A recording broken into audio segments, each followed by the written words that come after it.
Vetëm 2 fitore na ndajnë nga botrore. Vetëm 12 vjet më parë Kosova asgjë njihej.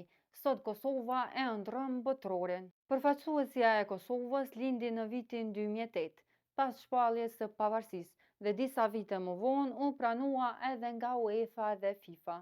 Përfaqësuesja e Kosovës shënoi rritje të shpejtë, vit pas vite, duke u ngritur vazhdimisht në renditjen e FIFA-s.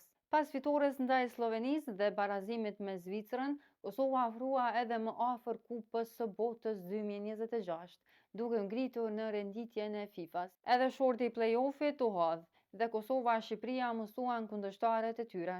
Dardanët do të përballen me Slovakinë në gjysmëfinale, ndërsa kuqezinjët me Poloninë.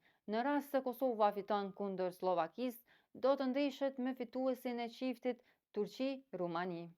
Ndërsa nëse Shqipëria kalon me sukses Poloninë në finalen e play-offit që të dërgon në botrorin 2026, do të luajë ndaj fituesit të çiftit Ukrainë-Suedi. Me këtë, dardanët janë vetëm 2 hapa larg kualifikimit në botror. S'na mbetet asgjë tjetër, veç t'i presim ndeshjet e marsit. Po ju si mendoni, a do të kualifikohen dardanët në botror?